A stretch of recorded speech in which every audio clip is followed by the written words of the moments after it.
Project Motor Racing following the recent updates. Where's it at? What's the handling like? Which sims is it better than? Which sims is it worse than? And is it on a trajectory of improvement from its woeful launch, or will this title disappear into the ether like a deep space probe? That is what we're going to be discussing in this video. But first of all, if we say things you don't like, you need to be a subscriber so you can then unsubscribe in discontent. Clicking the like button doesn't really achieve anything at all. And of course, we wouldn't be here if it wasn't for our Patreon members, donors, financial backers on Twitch and everything else. Thanks for allowing us to be critical and miserable. It's really appreciated. So it'd been a while since we played Project Motor Racing, and the reason for that is mostly because of technical issues. The thing is, you can complain about handling, AI, single player features and everything else to do with the game, graphics, whatever, but ultimately, in my view, if a game technically won't run well and you get stutter and ridiculous poor performance, it doesn't matter all the other stuff. You just can't play the game properly. We can't even get into the subjective nuts and bolts of things.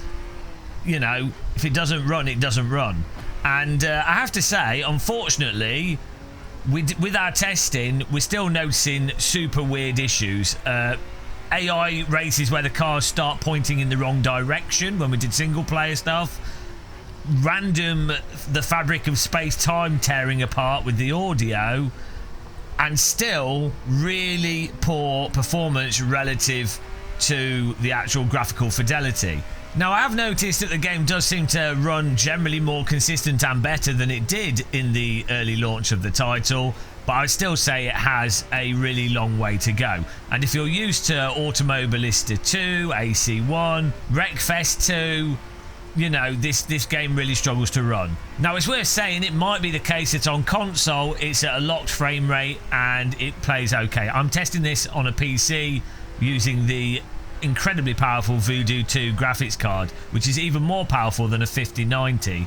So the fact that that struggles to run this makes me, you know, question how well it would run on console. But I haven't tested on console, so maybe for you guys on console it's passable compared to other console games. I don't know, but yeah, the general performance and polish is still really lacking with this title. Now, I will say as well, since we last played it, the content in the game does generally seem to be a little bit more consistent from car to car. Maybe that's default force feedback tweaks, and maybe that's also default car setups. So there does seem to be a little bit more consistency between the vehicles, but still, you know, it's nowhere near as consistent as content now in Automobilista 2, AC1, ACC, Race Room, LMU. This is still nowhere near as polished as those titles. Some of those games have been out for a long time, so you expect them to be more polished, but you know, this still feels quite up in the air. So the base user experience, I think, is still far from what you really want with a fully fledged racing sim title, which to me is a really big problem with this game. Just listen to the audio. Now, interestingly though, when it comes to the handling, I actually think this sim has quite a lot of potential to it. A lot of people are rightfully maybe annoyed by the initial launch price and the lack of polish. Throw everything under the bus. But I would say there's potential in the underlying physics and force feedback in this. For example, you can drive the cars quite nicely balanced between the wheel or the pedals. You are trail braking the cars into the corner, you have good granular control of the rotation of the vehicle, getting on the throttle, again, can rotate the vehicle quite nicely, you can steer it with the pedals quite nicely. The rear doesn't just magic hook up as if it's a lock diff go-kart like you have in Automobilista 2. Too much throttle will cause an oversteer of the car to push out.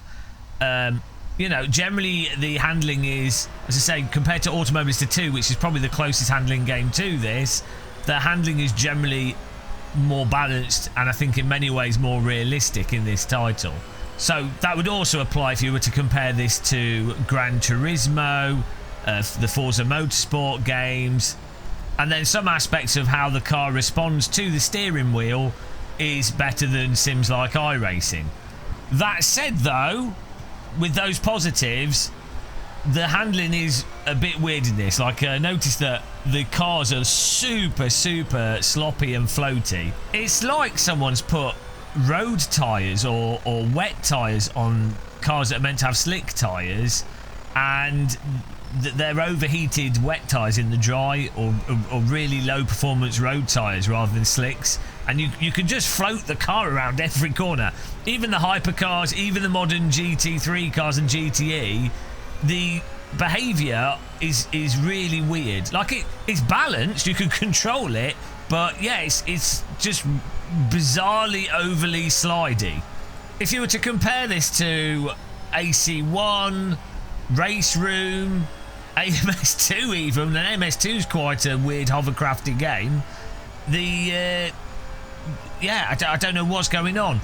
It's quite fun to drive in some ways because, as I say, that you can dance and rotate the car using the brake and the accelerator quite nicely. But it's to me just super weird how sloppy and slidey the vehicles or the tyre behaviour seems to be. Weirdly though, some of the vintage GT cars actually come across as way more bitey and way less slidey, when you would think those would be the cars that would actually be the ones to be the slidier type of cars. So it all seems really back to front, and just if you jump from this to LMU, AC1 and many other simulators, you're going to be like, hang on, am I driving on snow? But I do think because the balance in some ways is there, despite the stuff floating around, and the way that you can drive on the pedals is there, unlike Automobilista 2 where lift-off, oversteer and trail braking is super weird, potentially I think they could get this to be really, really nice. But I think that's like years away. I mean, just look, it took Reza 4 years to get AMS2 to a decent standard.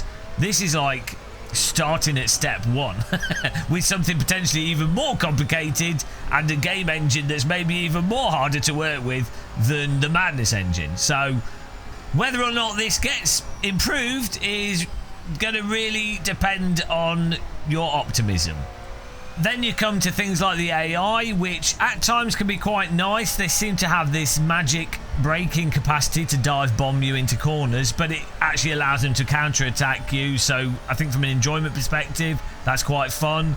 They also seem to get magic acceleration on some straights as well, but that can actually allow you to get racing and make up for the problems of AI just generally being a bit slow.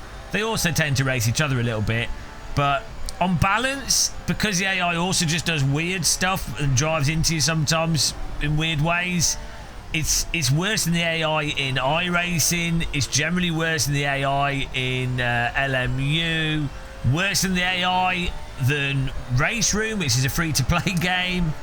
Does beat the AI in AC. AC's AI is super random. You can do some modding stuff to it, but it's all over the bloody shop.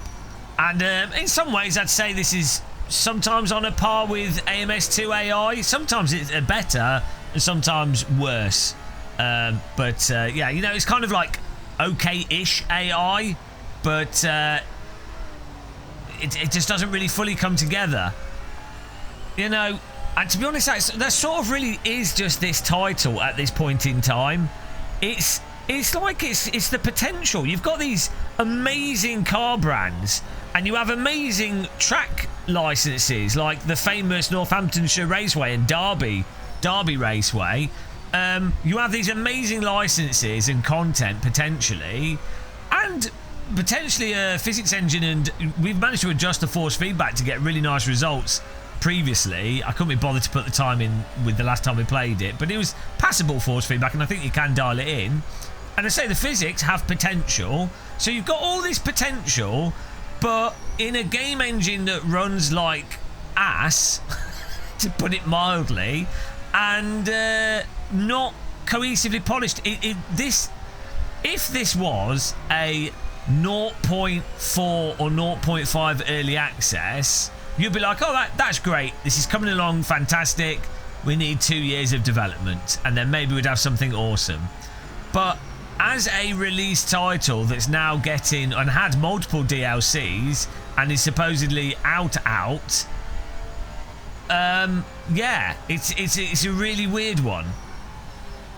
It's really weird what's happened with this title. I have to say, it's very hard for me to sort of wrap my brain around what has happened with this title. And ultimately, I just think it's a shame, because there is potential. It's almost like a re-release of Project Cars 2, but with different licenses, maybe even less licenses in some ways, with potentially slightly better physics, but going back to step one because it's different physics. Potentially a better multiplayer system built into the game, single player with a rogue-like type structure and slightly better AI, but then just none of the required polish. It's just massively underbaked. It's like 3 years underbaked. Maybe it's just a reflection of the modern games industry. It's this: get a game out in early access, maybe it can recoup development costs, and then maybe it'll get polished up in the long run, or maybe it'll get dropped in another game. Maybe they'll do another game with building on it, you know, a bit like Project Cars 2 on Project Cars 1. But I think the consumer is getting very tired of this early access stuff, and you get to a point where they just lose faith in buying a new game, because they're like, well, why are we the beta testers? Why are we paying for stuff that's clearly not finished to what most people consider an acceptable standard for a release title? It's not even about price, really. It's just a game developer has to release something that's solid. Could be very simple, could be quite minimal, could be lacking content, but they have to release something solid, because buggy games just confuse the consumer and tend to just not be very entertaining to play or interact with. They lose their entertainment value. So, all in all, as it is, following off my little playtest session going through a bunch of different cars, I can't see us really playing that much PMR unless something drastic happens, which maybe it might do, but you know. And I think where this fits in still, this is what we said when it first came out. Unfortunately for console gamers, there is a massive hole in the realistic or sort of more simulator racing game space. And actually on console, this is, or does stand out as offering something that's not offered by other titles other than Gran Turismo, really. So on console, this could still maybe be a compelling purchase. But on PC, you've just got so many other titles that are way more polished. You may or may not like the physics in those other titles, and but you've got multiple ones to pick from that offer a lot of the core stuff that this has, but to a much more polished standard. So on PC, it's very hard to justify why you would be playing this now. And I feel like Rennsport has this issue as well. It's like, unfortunately, the competition is really high, and so you have to match the competition or do something really novel to justify your existence as a video game. Otherwise, why are people really going to bother coming to the game, even with the good aspects you might have in your game? But, right. I would love to be way more positive, but I'm sorry, guys. I have to just call out these things as they are. The pricing and structure of iRacing, the physics in iRacing, and the issues with titles, the mess of the SimRacing industry at the moment on the software side. But then we do have the positives, like Wreckfest 2. That is the positive at the moment that I go back to feel that there is hope.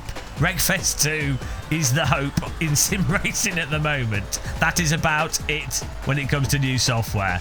But be really interested to know from console gamers if you're enjoying this and how you feel about it at this point in time. Because I don't have a console, so where this fits in for you. Other than that, Fish Teapot Fish, thanks for watching, really appreciate it. Happy tea drinking, take care, and goodbye.